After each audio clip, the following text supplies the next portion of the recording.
Mula pertama bersama keluarga kecil kami, saya menyapa saudara semua. Selamat malam, shalom alem. Puji Tuhan, sekali lagi kita diberikan kesempatan pada malam hari ini untuk bersekutu bersama-sama dalam satu program ibadah yang kita sebut Exploring Worship. Kombinasi antara Bible Study dengan pendalaman Alkitab. Maksud saya dengan penyembahan. Bible Study dengan penyembahan. Kami juga berbahagia karena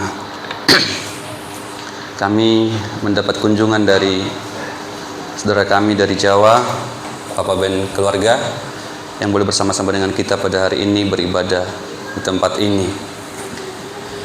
Bapak Ibu, sebelum kita lebih jauh menyembah Tuhan, kita akan lanjutkan pemberitaan firman Tuhan dalam bentuk Bible Study, di mana kita sedang belajar dari kitab Roma.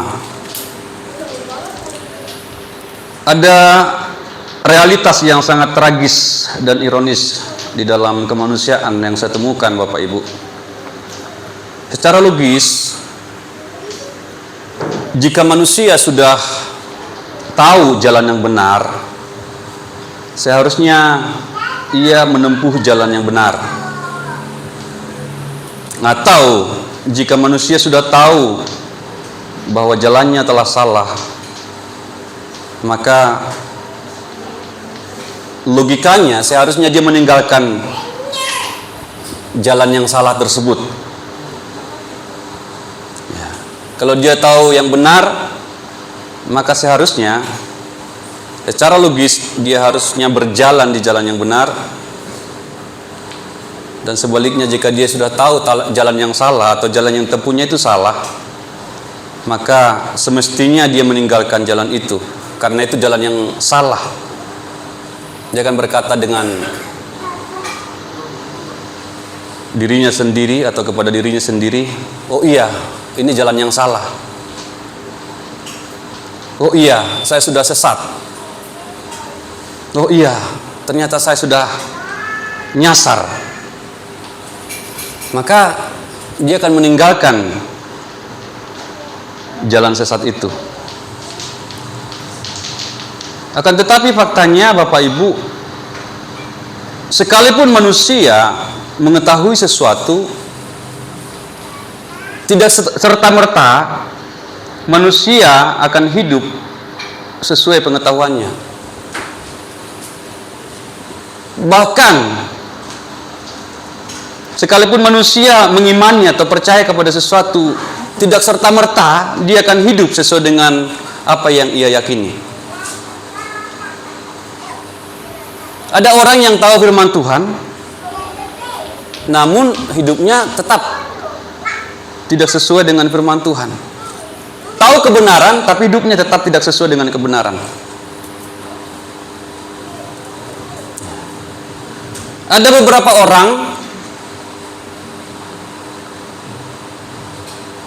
yang dapat membaca dengan jelas di dalam atau pada rokok, ya pada bungkus rokok, di sana dituliskan merokok membunuhmu, benar ya?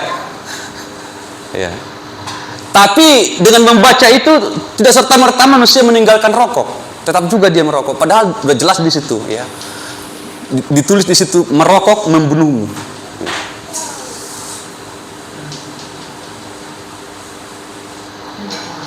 Bisa diputarkan tuh ya? Ya. Ya. Dulu manusia atau pabrik rokok hanya membuat peringatan pemerintah merokok dapat merugikan kesehatan, menyebabkan penyakit kanker dan sebagainya. Tapi belakangan ini telah diubah. Di sana dituliskan merokok membunuhmu. Semakin tegas, semakin kuat peringatannya. Dari hanya peringatan untuk penyakit, sekarang sudah membunuh. Tetapi sekali lagi, tidak serta-merta manusia berhenti merokok. Tetap saja seperti biasa. Bahkan ada yang mencoba mengubah kata-kata itu. Dia katakan rokok membantu ekonomi usaha kecil menengah, gitu ya.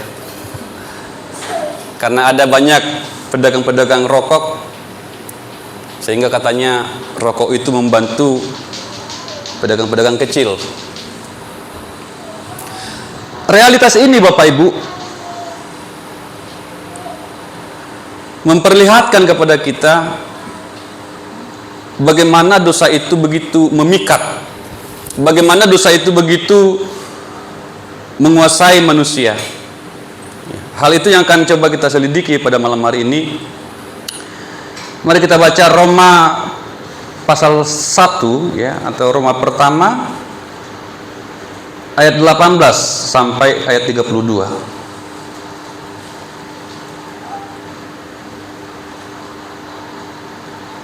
Roma 1 18 sampai 32. Kita akan baca secara responsoria.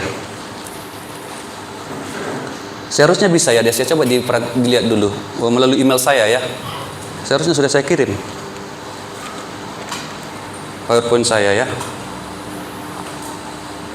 Roma pasal 8 ayat Roma pasal 1 maksud saya ayat 18 mulai sampai 32. Yang sudah ketemu katakan amin. Kita akan baca secara bersahut-sahutan atau responsoria. Saya akan bacakan ayat 18, Bapak Ibu bacakan 19, demikian sampai ayat yang ke-32. Satu perikop ini kita akan baca bersama-sama. Saya mulai. Sebab murka Allah nyata dari sorga atas segala kefasikan dan kelaliman manusia yang menindas kebenaran dengan kelaliman. 19.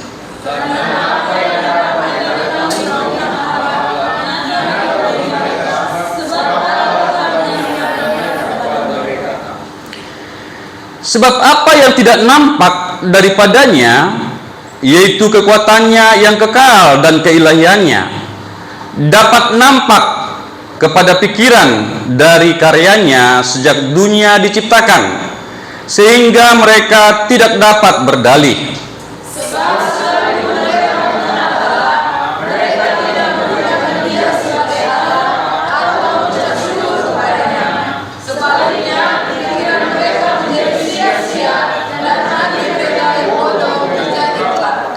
Mereka berbuat seolah-olah mereka penuh hikmat, tetapi mereka telah menjadi bodoh.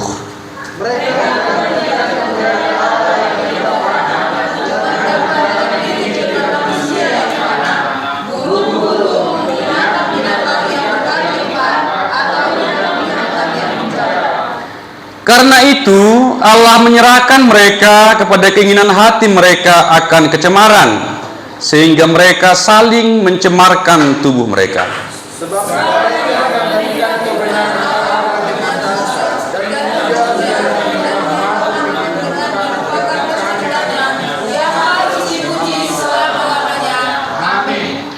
Karena itu Allah menyerahkan mereka kepada hawa nafsu yang memalukan, sebab istri-istri mereka menggantikan persetubuhan yang wajar dengan yang tidak wajar.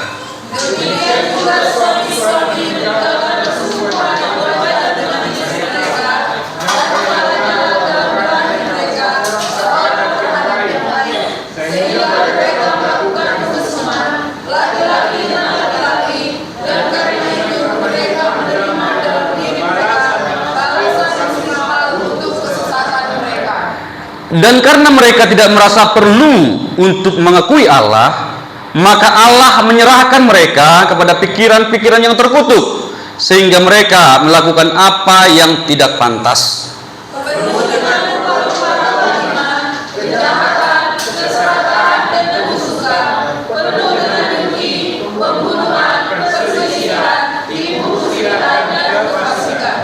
Mereka adalah pengumpat, pemfitnah, pembenci Allah, kurang ajar, congkak, sombong, pandai dalam kejahatan, tidak taat kepada orang tua, tidak berakal, tidak setia, tidak penyayang, tidak mengenal belas Coba kita bacakan bersama-sama ayat yang terakhir, ayat 32. 1, 2, 3.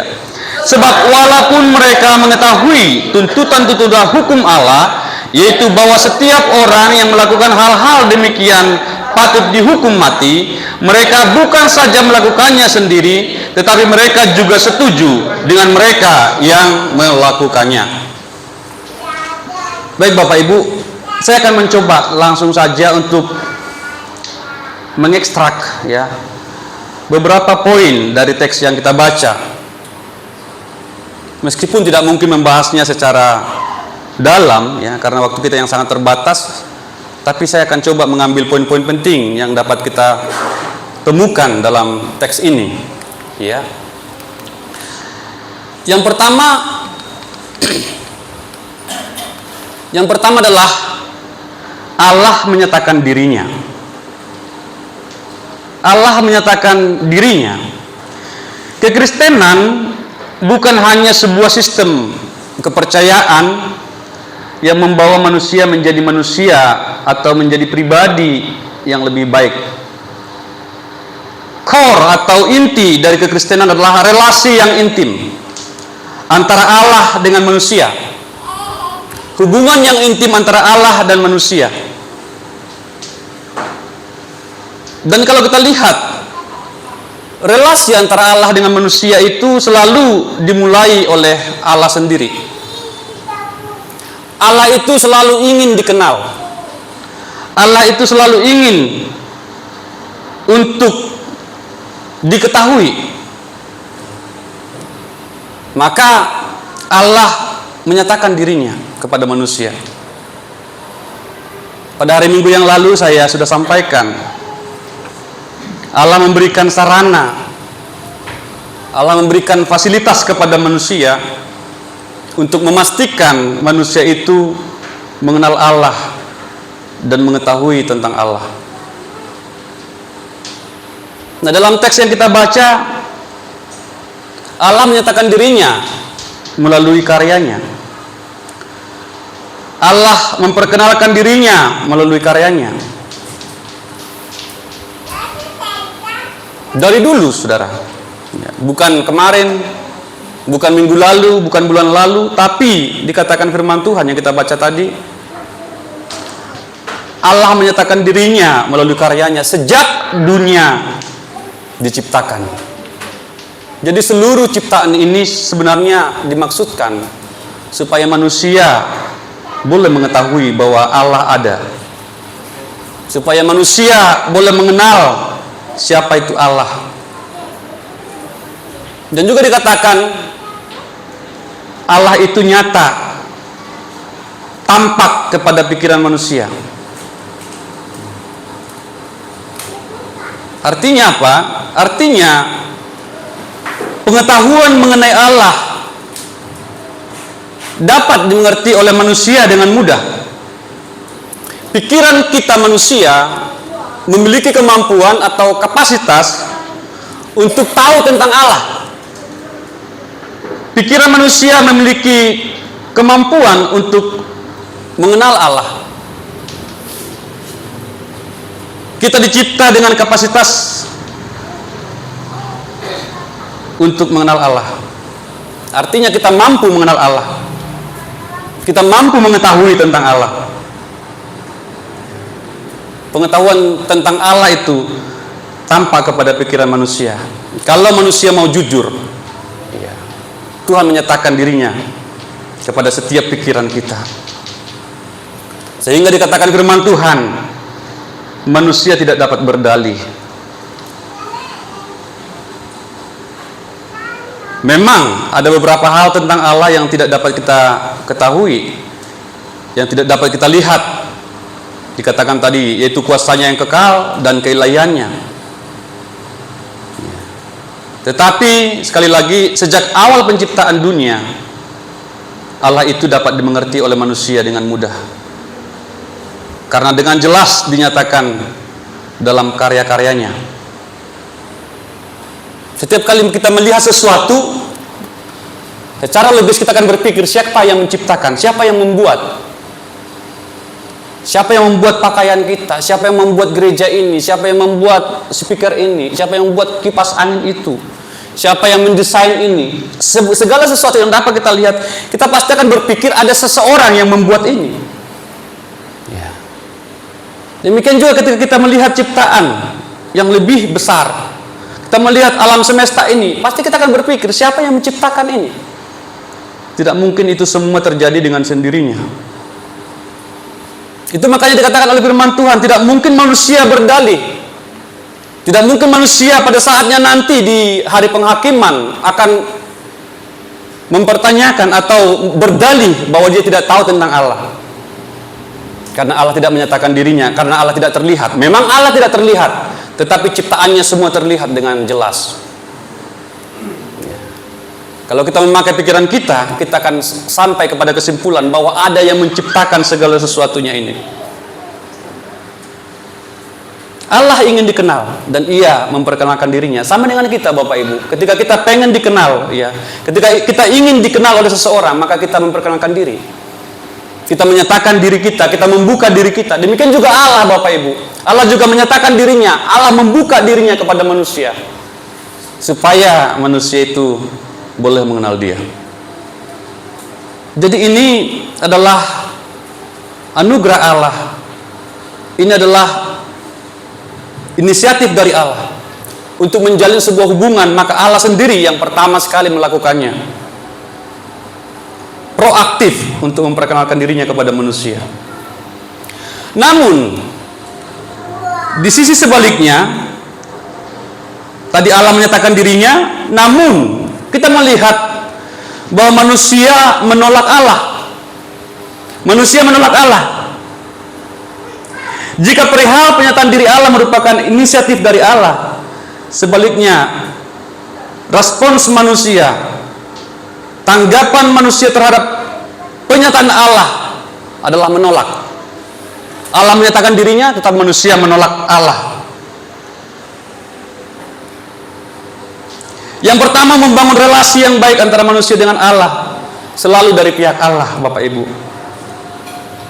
Hal ini dapat kita perhatikan dari sejak penciptaan.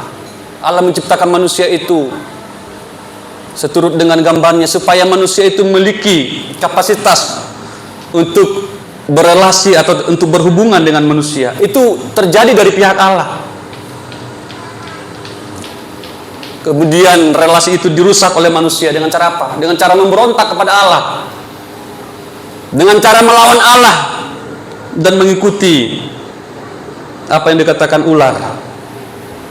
Allah membangun relasi, tetapi manusia dari awalnya yang mencoba merusak hubungan itu. Setelah hubungan itu rusak, Allah kembali datang, ya, untuk membangun hubungan yang rusak itu, Bapak Ibu. Saya sering sampaikan dari tempat ini dalam Kejadian pasal 3 ayat 15. Ini merupakan nubuatan tentang Yesus Kristus yang ingin menyatukan kembali, membuka jalan sehingga manusia itu dapat kembali kepada Tuhan. Kembali di sini kita lihat setelah kejatuhan, kembali Allah yang berinisiatif, yang mempelopori untuk memperbaiki hubungan yang rusak itu, Bapak Ibu. Jadi selalu Tuhan itu konsisten untuk membangun hubungan dengan kita. Tetapi faktanya sebaliknya, manusia yang selalu merusak, manusia yang selalu menolak Allah. Dan dalam ayat-ayat yang kita baca barusan juga dengan jelas kita melihat bagaimana manusia menolak Allah. Manusia menolak Allah.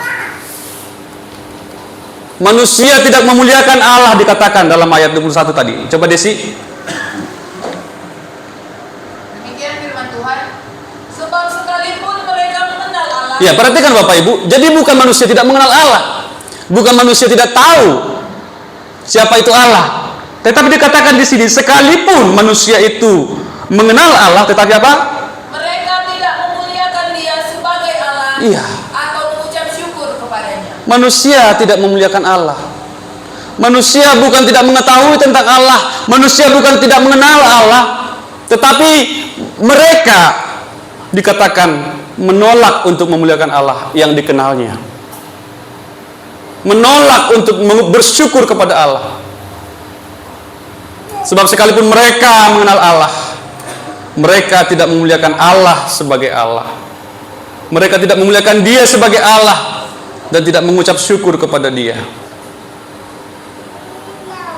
Mereka mengenal Allah, tetapi mereka tidak memuliakan Allah selaku Allah dan tidak bersyukur kepada Allah. Nah, ini yang kita lihat belakangan ini, Bapak Ibu. Ada banyak orang yang tidak memuliakan Allah, banyak orang yang tidak lagi bersyukur kepada Allah, tidak memperlakukan Tuhan itu sebagai Tuhan, walaupun mereka mengenal Allah.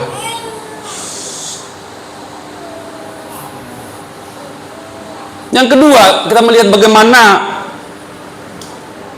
penolakan terhadap Allah ini. Ayat 25 bagian B, Desi.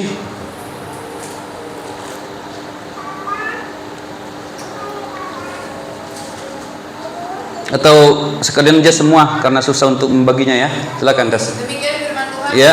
Sebab mereka menggantikan kebenaran Allah dengan dusta dan memuja dan menyembah makhluk dengan merupakan penciptanya yang harus dipuji selama-lamanya. Iya. Amin. Manusia tidak memuliakan Allah. Di sini poin yang kedua, manusia melupakan penciptanya. Manusia dengan sengaja melupakan penciptanya. Ya. Jadi tahu ya, mengenal, tetapi sengaja melupakan. Sengaja acuh tak acuh terhadap Allah. Dan yang lebih berat lagi, sebagai penolakan manusia dikatakan oleh firman Tuhan, mereka tidak merasa perlu untuk mengakui Allah. Pertama tadi mereka tidak memuliakan Allah, manusia tidak memuliakan Allah.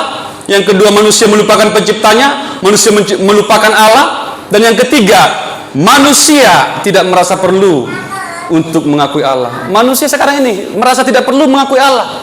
Manusia sekarang ini merasa tidak perlu beribadah kepada Allah. Coba ayat 28, Des. Demikian firman Tuhan. Dan karena mereka tidak merasa perlu untuk mengakui Allah, maka Allah menyerahkan mereka kepada pikiran-pikiran yang terkutuk, sehingga mereka melakukan apa yang tidak pantas. Iya, nanti kita akan melihat itu, Bapak Ibu. Itu selanjutnya nanti. Tapi di sini kita melihat manusia itu tidak merasa perlu untuk mengakui Allah. Tidak merasa perlu untuk mengakui Allah. Ya. Jadi saya catat di sini, Bapak Ibu, ini merupakan dosa yang dengan sengaja ya, dilakukan oleh manusia. Merupakan perlawanan secara sengaja kepada Allah. Dosa adalah perlawanan terbuka terhadap Allah. Dosa adalah perlawanan terang-terangan terhadap Allah. Manusia itu menantang Allah dengan beraninya, Bapak Ibu. Ya. Kita juga menemukan dalam ayat-ayat yang kita baca barusan bahwa hakikat dari dosa itu adalah menindas kebenaran dengan kelaliman, ayat 18, dan menggantikan kebenaran Allah dengan dusta, ayat 25. Menindas kebenaran artinya melecehkan kebenaran, menghina kebenaran, menghina firman. Itu namanya menindas. Menganggap remeh, menindas, menghina. Memperlakukan dengan cara yang tidak senonoh. Memperlakukan Allah dengan cara yang tidak semestinya. Menindas kebenaran dengan kelaliman. Menindas kebenaran dengan ketidakbenaran. Sekalipun mereka mengenal kebenaran, sekalipun mereka mengetahui kebenaran, tapi mereka menindas kebenaran itu. Mereka mencekik kebenaran itu. Ya, itu yang lakukan manusia pada hari-hari ini. Ya. Nah, oleh sebab itulah maka Allah menyatakan murkanya. Tadi poin pertama saya katakan bahwa Allah menyatakan dirinya. Karena Allah ingin supaya manusia itu mengenal Dia, Allah menyatakan dirinya. Tetapi pada poin yang kedua tadi, walaupun Allah berusaha menyatakan siapa dirinya, tetapi manusia dengan sengaja menolak Allah, dengan sengaja tidak memuliakan Allah, dengan sengaja tidak mau bersyukur kepada Allah, dengan sengaja tidak mau memuja Allah, dengan sengaja tidak mau mengakui Allah, tidak merasa perlu mengakui Allah, melupakan penciptanya. Itu semua unsur kesengajaan, Bapak Ibu. Sehingga pada poin yang ketiga ini, Allah menyatakan murka kepada manusia. Ingat Bapak Ibu, sikap Allah terhadap dosa adalah murka. Sikap Allah selalu sama, Bapak Ibu. Sikap Allah terhadap dosa selalu sama. Ayat 18, Des. Demikian firman Tuhan, sebab murka Allah nyata dari sorga atas segala kefasikan dan kelaliman manusia yang menindas kebenaran dengan kelaliman. Iya, Bapak Ibu. Sikap Allah terhadap dosa dan kejahatan selalu sama. Itu murka. Ya. Ini masih berada di lebih tinggi daripada marah, ya. Marah, geram, kemudian murka, ya. Itu tingkatan marah. Marah, geram, dan murka. Ingat Bapak Ibu, ya. Sikap Allah terhadap dosa selalu sama, yaitu murka. Allah marah sekali terhadap dosa. Allah tidak akan pernah kompromi terhadap dosa. Allah tidak akan pernah permisif terhadap dosa. Allah tidak pernah lembek terhadap dosa.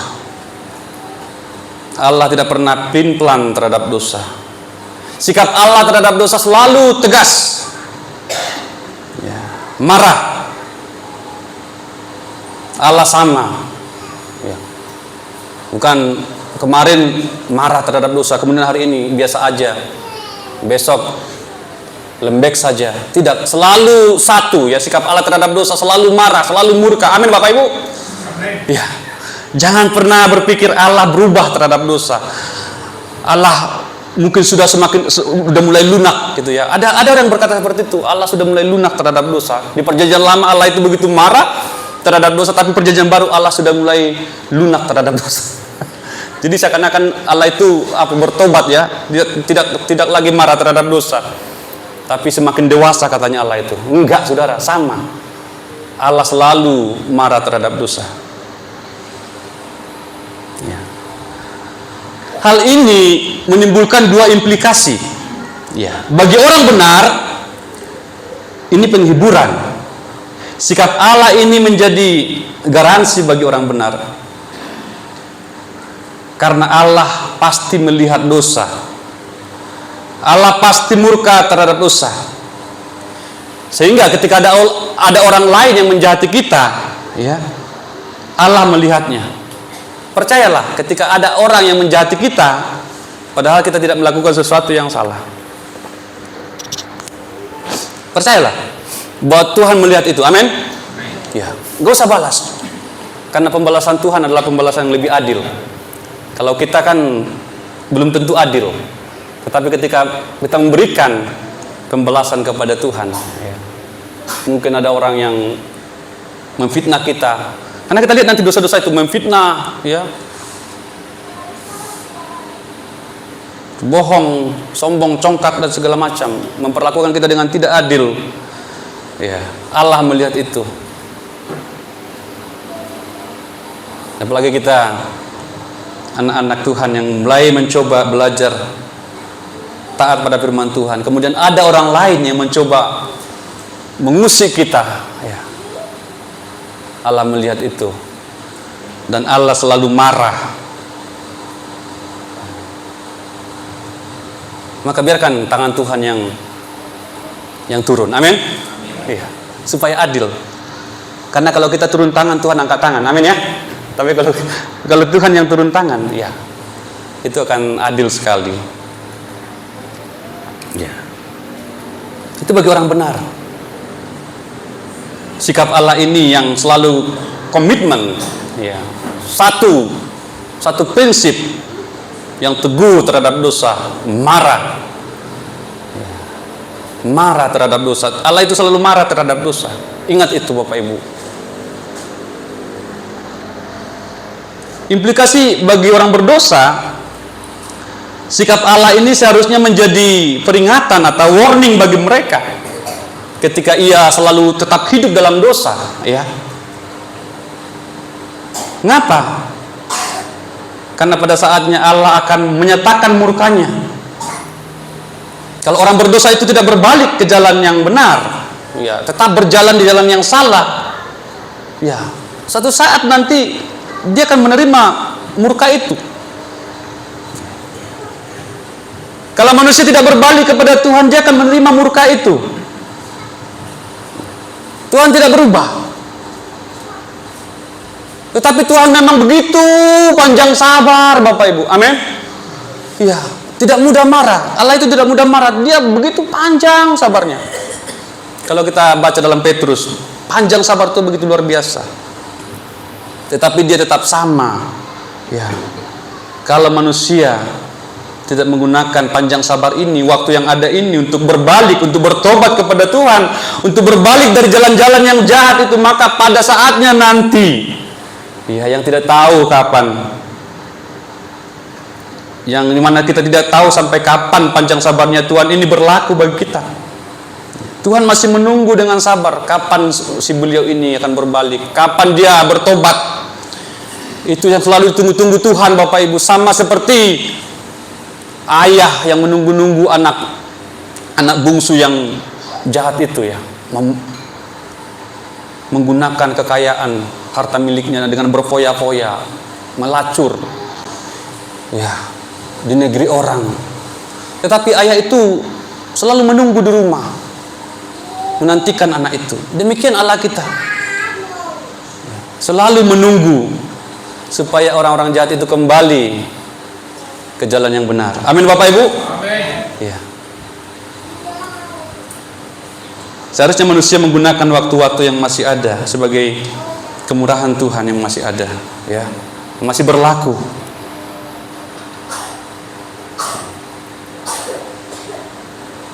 Karena dalam ayat-ayat yang kita baca ini, di sini sebenarnya Allah itu belum menghukum, ya. Tapi di sini pun saya lihat sudah mulai, ya. Jangankan Allah menghukum, ya, tapi dengan Allah merespons secara pasif saja itu sudah menjadi sebuah bahaya bagi manusia. Dalam ayat yang kita baca tadi, ya, hanya dikatakan, coba ayat 24 Des. Demikian firman Tuhan. Karena itu Allah menyerahkan mereka kepada keinginan hati mereka akan Iya. kemarahan, Iya. sehingga mereka saling mencemarkan tubuh mereka. Iya. Atau dari ayat 23 supaya jelas. Mereka menggantikan kemuliaan Allah yang tidak fana. Iya. Gambaran yang mirip dengan manusia. Iya, ini kan tindakan manusia. Ya, ini tindakan manusia. Terus Burung-burung, binatang-binatang yang berkaki empat, atau binatang-binatang yang menjalar. nah, ini ayat 24 adalah respons Allah. Ya, sekali lagi Des, ayat 24. Karena itu Allah menyerahkan mereka kepada keinginan hati mereka akan kecemaran. Iya.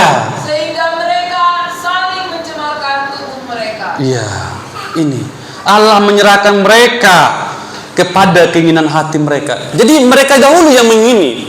Allah itu hanya membiarkan saja manusia itu melakukan apa yang dia ingini. Karena dari pihak Allah sudah jelas-jelas mencoba untuk memperkenalkan diri kepada manusia. Dan manusia pun sebenarnya sudah mengetahui siapa itu Allah. Tapi ini memang dengan sengaja manusia itu mengingini yang cemar. Maka Allah menyerahkan mereka kepada keinginan mereka, hati mereka akan kecemaran. Jadi keinginan akan kecemaran itu sudah ada dalam hati manusia. Ya. Jadi murka di sini yang dibicarakan di sini, baru Allah itu bersifat pasif, dalam arti menyerahkan. Oh, silakan. Kalau kamu cemar, kamu tidak mau lagi diperingatkan, silakan. Iya, lakukan saja. Tetap aja cemar sesuai dengan keinginanmu. Kira-kira begitu dalam bahasa kita, saudara, ya. Allah menyerahkan mereka kepada keinginan hati mereka. Ya. Kemudian yang kedua sama ya. Allah menyerahkan mereka kepada hawa nafsu yang memalukan. 26 Des. Karena itu Allah menyerahkan mereka kepada hawa nafsu yang memalukan, sebab istri-istri mereka menggantikan persetubuhan yang wajar dengan yang tak wajar. Iya. Ini pun Allah menyerahkan mereka, Allah membiarkan mereka untuk hidup dalam hawa nafsu yang memalukan itu.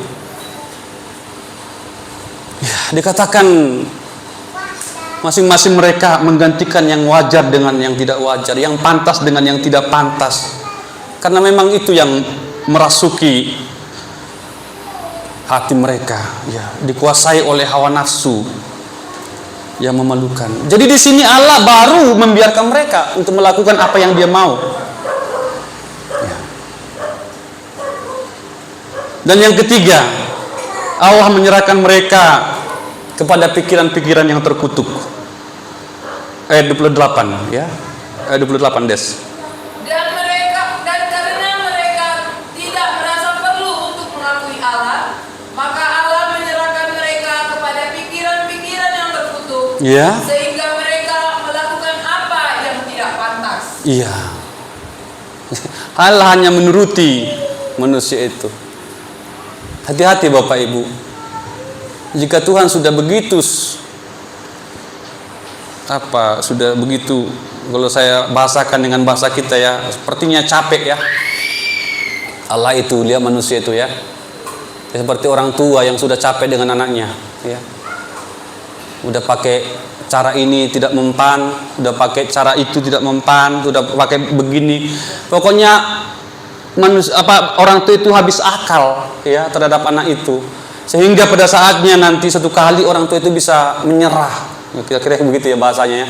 Tentu Allah tidak menyerah dalam pengertian yang normal, tapi supaya kita bisa membahasakan ya apa yang dilakukan Allah di sini, membiarkan manusia itu ya. Bukan berarti setuju dengan perbuatan-perbuatan jahat itu, tetapi karena Allah itu sudah bolak-balik diperingatkan, mungkin ya manusia tetap ngotot dalam jalannya ya.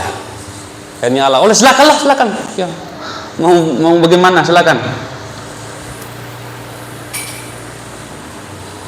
Jadi bersyukurlah Bapak Ibu jika masih pada saat ini firman Tuhan masih suka memperingatkan kita. Amin. Anak-anak masih suka ditegur orang tua, masih bersyukur ya. Daripada engkau dibiarkan orang tua ya. Disuruh datang jam 9, pulang malam jam 9, engkau pulang jam 11, engkau pulang subuh. Bolak-balik diperingatkan orang tua, pada saatnya orang tua itu capek. Ya udah terserah kamu lah Tere gitu ya. Bawalah jalanmu. Ya suka-suka mau pulang mau enggak pulang kayak terserah. Orang tua bisa pada titik itu Bapak Ibu ya, saudara-saudara ya.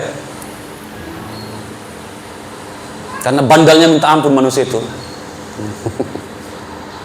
Ya. Dari lembut, dari dicubit segala macam, aduh, nggak bisa ya. Akhirnya, oke lah, silakan.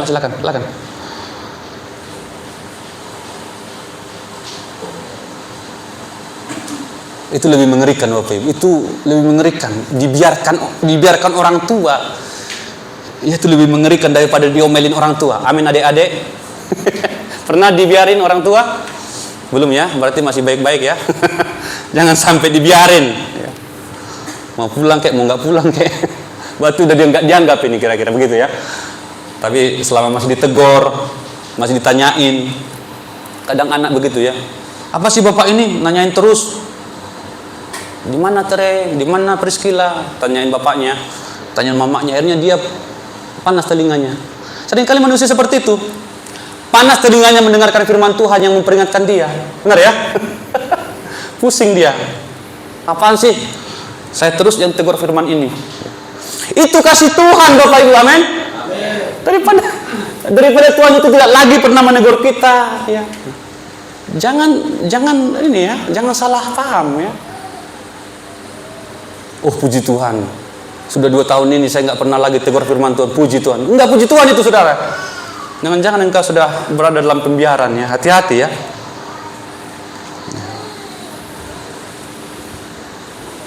Bersyukurlah kalau orang tua masih menegurmu. Bersyukurlah kalau firman Tuhan masih menegurmu, saudara. Amin. Ya, bersyukur.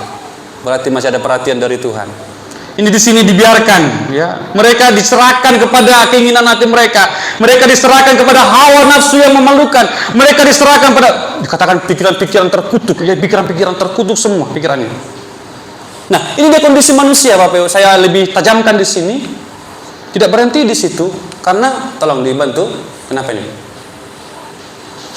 Kondisi manusia yang menolak Allah, ya.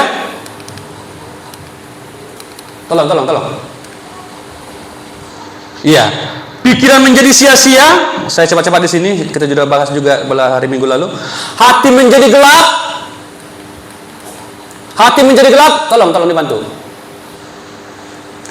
Pikiran menjadi bodoh dan terkutuk. Kerohanian menjadi anjlok dan moral menjadi bobrok. Nah, ini kondisi manusia menolak Allah pada akhirnya. Pikirannya sia-sia, hatinya menjadi gelap semua, ya. Pikirannya menjadi bodoh dan terkutuk, spiritualnya menjadi anjlok, moralnya menjadi bobrok. Ini kondisi manusia. Dimulai dari menolak Allah, dimulai dari tidak lagi menghargai Allah, tidak peduli kepada Allah, tidak lagi mau mendengarkan firman Tuhan. Ini akhirnya kondisi manusia, ya. Jadi semua hal itu, hal-hal yang merusak manusia itu, ya. Bayangkan pikiran, dia mikir tapi semua pikirannya sia-sia, tidak berguna. Punya hati tapi hatinya sudah gelap semua, ya. Bayangkan hati sudah gelap, pikiran menjadi bodoh. Jadi orang yang menolak Tuhan itu adalah orang bodoh. Amin, Bapak Ibu. Orang yang tidak mau memuliakan Tuhan itu orang bodoh. Dan sebaliknya, orang yang memuliakan Tuhan, orang yang mau beribadah, orang yang mau melayani Tuhan, itulah orang-orang bijaksana. Amin. Ya, seringkali terbalik.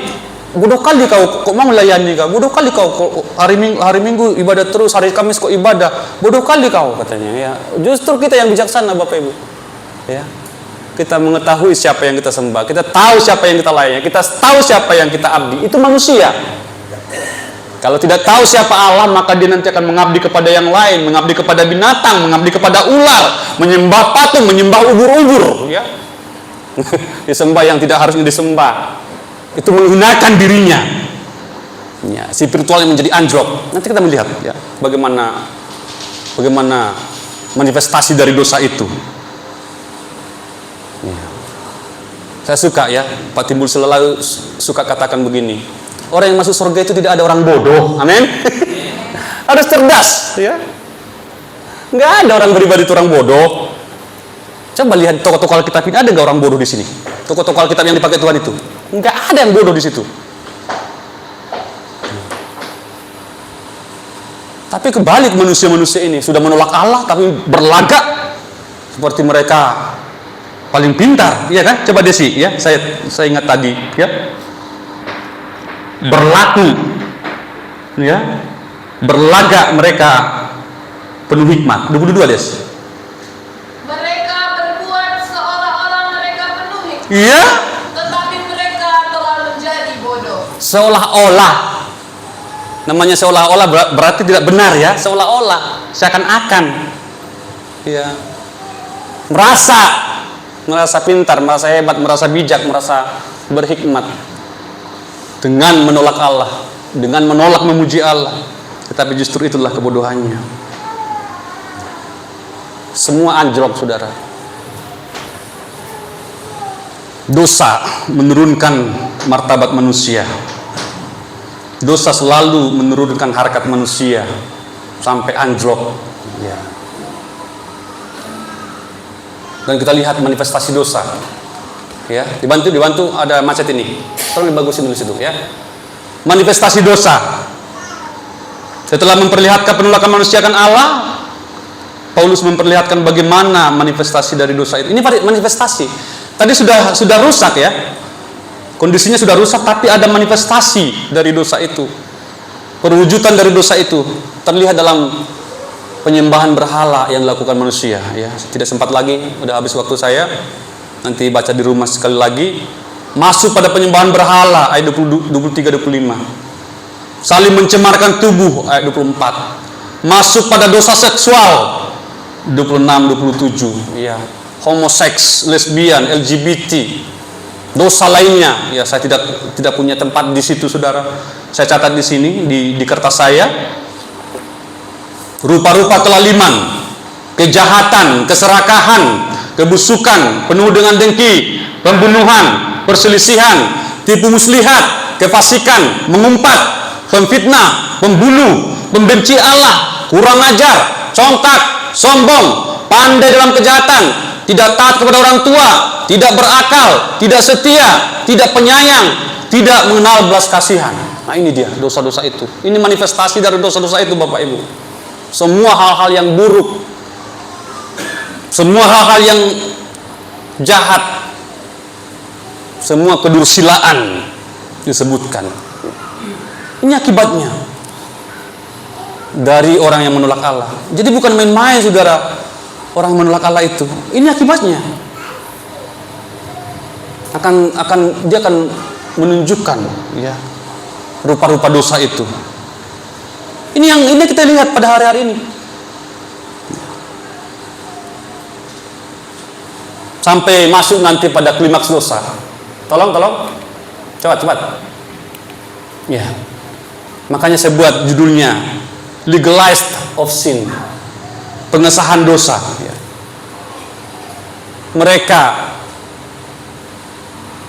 ya, meminta perlindungan.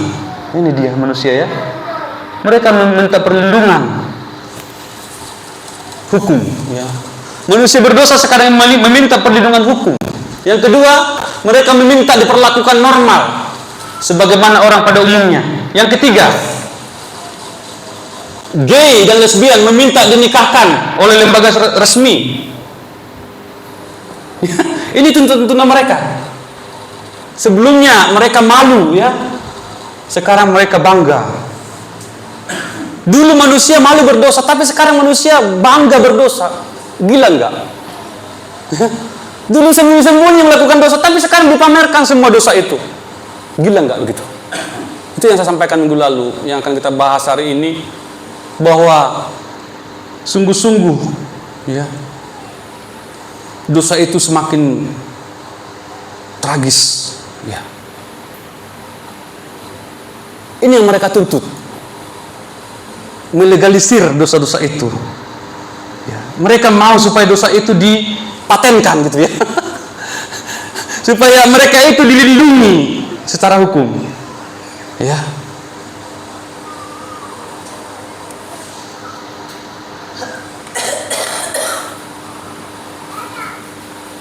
Ketika saya bacakan, ini klimaksnya, ya.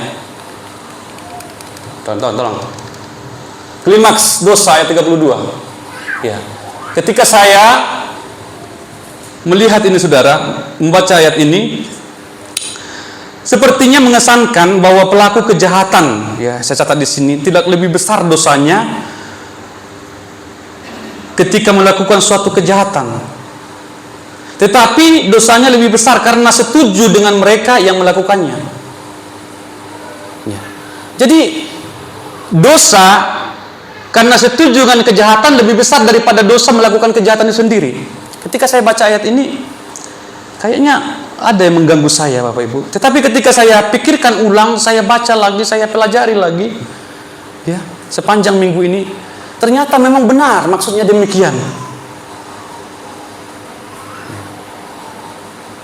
Seorang bukan hanya berdosa karena ia melakukan kejahatan, tetapi ia lebih berdosa lagi ketika ia setuju dengan mereka yang melakukan kejahatan yang sama.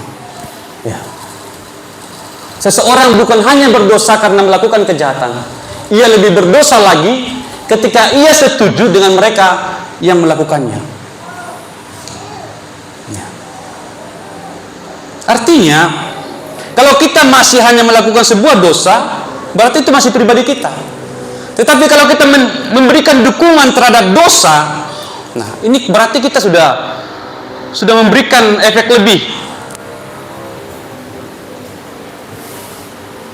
Ya. Karena ada orang, saudara, yang hidup dalam kejahatan karena memang dia masih terikat di sana, dia tidak merasa bisa keluar dari sana, tetapi dia masih merasa bahwa dia sedang berada dalam kejahatan. Contohnya ya, supaya saudara mengerti, ada beberapa orang tua yang tidak mau beribadah, tetapi selalu menyuruh anaknya supaya bersekolah minggu. Contohnya begitu ya. Nah, ternyata orang tua seperti ini masih lebih baik daripada, ya perhatikan ya, daripada orang tua yang sudah tidak lagi menyuruh anaknya beribadah. Mengerti Bapak Ibu ya? Mengerti ya? Orang tua yang tidak beribadah itu memang sebuah kesalahan. Dia tidak beribadah tetapi menyuruh anaknya beribadah. Ayo beribadahlah kau tere. Ya bapak beribadah juga. Saya belum sanggup tere gitu ya kira-kira Pak Mas Siregar ya. Nah, orang tua semacam ini masih lebih baik karena walaupun dia tidak beribadah masih menyuruh anaknya beribadah. Tapi yang dimaksud di sini dia tidak beribadah dan juga dia setuju kalau anaknya tidak beribadah. Mengerti Bapak Ibu ya? Itu ternyata yang dimaksud di sini. Jadi bukan hanya melakukan kejahatan itu, tetapi setuju atau memberikan dukungan kepada pelaku kejahatan. Ya. Ini yang terjadi Bapak Ibu. Bukannya melakukan kejahatan, tapi menjadi pro terhadap kejahatan. Memberikan legitimasi, memberikan pengesahan kepada kejahatan itu sehingga kejahatan itu menjadi semakin powerful. Kenapa? Karena sudah diberikan perlindungan. Bayangkan orang tua seperti itu ya. Iya, udah nggak apa-apa, nggak ibadah juga nggak apa-apa. Ya memang dia nggak ibadah. Kemudian dikatakan pada anaknya, udah nggak apa-apa, nggak usah ibadah kau. Setuju kalau anaknya tidak melakukan kebenaran. Dalam negatifnya setuju kalau anaknya melakukan kejahatan. Kira-kira gila enggak ya? Serusak-rusaknya orang tua, perhatikan Bapak Ibu, serusak-rusaknya orang tua selama dia masih normal, pasti tidak mungkin dia ingin anaknya juga rusak. Amin Bapak Ibu. Oh iyalah, silakan aja rusak aja nak. Ayah juga rusak juga dulu seperti kamu. Enggak ada manusia seperti itu. Tapi di sini ya sudah seperti itu Bapak Ibu. Manusia itu sudah sampai pada klimaks itu, setuju pro terhadap dosa itu.